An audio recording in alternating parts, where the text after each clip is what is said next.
10 years ago, the woman in blue dreamed of being a teacher. Life under Russian occupation brought to Lutfia Zudieva a new calling: journalist and human rights activist. This was the first time I was searched, but I had been preparing for this for many years. I was expecting them. Are you not afraid? You have a family, children. I hope that my work will lead to the end of repression in Crimea. This was Zudieva's third arrest in 4 years, this time over several social media posts. Scenes like this are increasingly common, especially in Crimean Tatar communities. Forcibly deported by Soviet dictator Joseph Stalin in 1944 and only allowed back in the early 1990s. 2014 brought another decade of persecution to anyone opposing Russia's rule. Residents say the full-scale invasion intensified the crackdown. In the current situation, even those who before this were protected from prosecution are at risk. On March 5th, 10 Crimean Tatar men were arrested in mass pre-dawn raids. They came through this way. The FSB, or riot police officers, says the wife of one, visibly out of breath. A few hours later, she gave birth to her sixth child. Well, we have seen a systematic effort, essentially, to erase Ukrainian identity, forcing people to take Russian passports, drafting Crimean men for Russian military. Another key policy, the UN says, is to replace those who leave. They brought in at least 100,000 Russians to Crimea since the annexation. That changes the demographic composition of the peninsula. When unmarked Russian soldiers, the Little Green Men, began surrounding Crimea's military bases in March 2014, ethnic Russians were already a majority here. But the referendum, which delivered a 97% yes vote to join Russia, was illegal in the eyes of much of the world. And at one polling station, our CNN camera filmed a man dropping 2 ballots into the box. 10 years on, Russia's propaganda machine is celebrating. This news report showing off shiny new highways.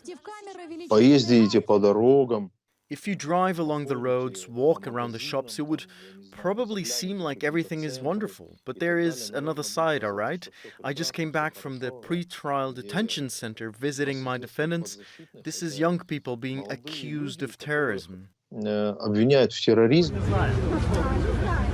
Some don't even get a trial. The UN has documented more than 100 cases of forced disappearance in Crimea since 2014. This is how we live. Today you drive along nice roads, arrive home, and then tomorrow you simply disappear. As Russia tightens its grip on Crimea's people, Ukraine has stepped up attacks on the peninsula on land and sea in recent months. In the place this war originally started, military tensions are rising again. Claire Sebastian, CNN, London. El presidente Vladimir Putin se mantendrá en el poder en Rusia hasta el 2030, al menos. El líder ruso se anotó una predecible victoria en las elecciones presidenciales que se desarrollaron durante 3 días en todo el país y en las que prácticamente no tuvo oposición. Las autoridades electorales rusas aseguran que en los comicios hubo un récord de participación del 77,44%. Vamos a contactar con nuestra corresponsal en Londres, Claudia Rebasa, para que nos resuma el significado de estos comicios, Claudia, que obviamente no fueron sorpresa para nadie, sobre todo porque estábamos a la expectativa de lo más importante. Era Putin contra Putin prácticamente. Hola, muy buenos días, Alejandra. Una muy buena manera de ponerlo, Putin contra Putin. Y es que estos resultados, un poco más de 87% de los votos para el presidente Putin, con esto se ha consolidado una vez más en el poder. Según las autoridades, el nivel de participación fue de 77%, un nivel bastante alto. Nosotros que estuvimos en las elecciones del 2018, este nivel de participación fue de aproximadamente 67%. estos resultados, la aparición del presidente Putin anoche desde lo que él dice era su comando de campaña, consolidan al presidente Putin. Él también apeló una vez más a la unidad nacional. Estos resultados respaldan su guerra en Ucrania y le dan legitimidad para un nuevo mandato. El presidente Putin apareció primero de manera corta en la noche del domingo, luego de los resultados, y luego reapareció nuevamente para responder preguntas. Cuando se le preguntó sobre un comentario del presidente francés Emmanuel Macron sobre la posibilidad de poner fuerzas europeas en Ucrania, esto fue lo que contestó. Escuchemos.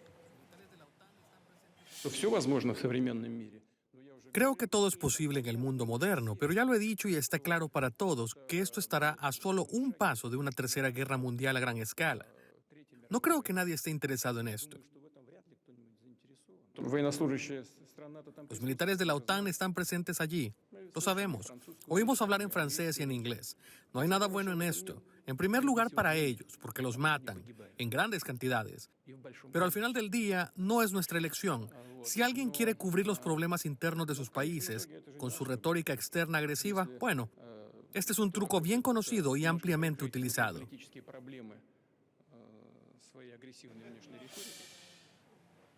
Y Alejandra, la noche del domingo fue el momento escogido por el líder ruso para referirse por primera vez a la muerte del líder de oposición, Alexei Navalny, cuando respondió la pregunta de un periodista. Hay que recordar que el presidente Putin anteriormente nunca se había referido al líder de oposición por su nombre. Escuchemos.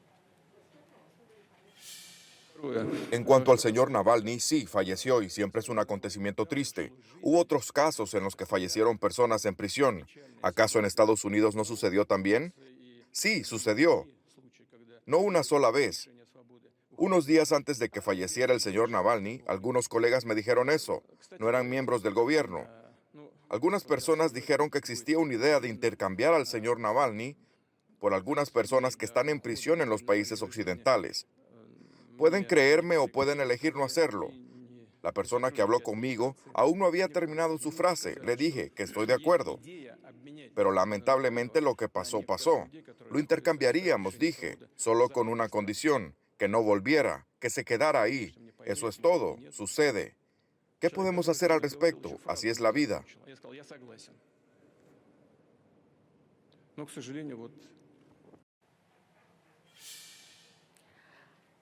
Ese tipo de cosas suceden y así es la vida.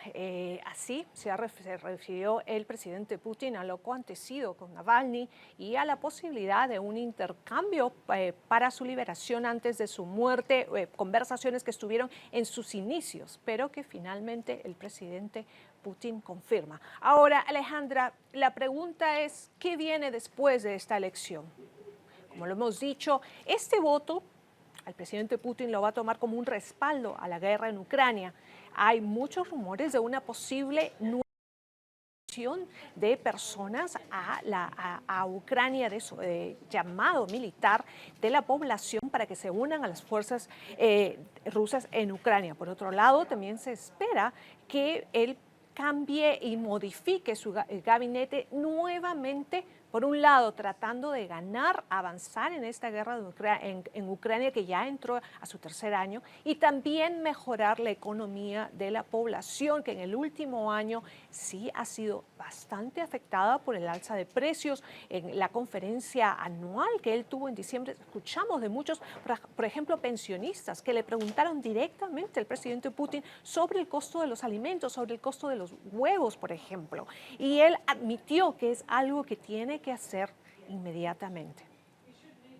Alejandra. Gracias por acompañarnos, Claudia Rebasa, en vivo desde Londres. Y desde Ucrania, el presidente Volodymyr Zelensky definió a Putin como a un individuo enfermo de poder y calificó a las elecciones rusas como una farsa. Poco después de conocerse los primeros resultados, Zelensky manifestó que está claro para todos en el mundo que Putin simplemente está haciendo todo lo que pueda para gobernar de por vida. El presidente ucraniano también insistió en que Putin debe rendir cuentas ante la Corte Internacional y manifestó que debe haber una retribución justa por todo lo que los asesinos rusos han hecho en la guerra en Ucrania.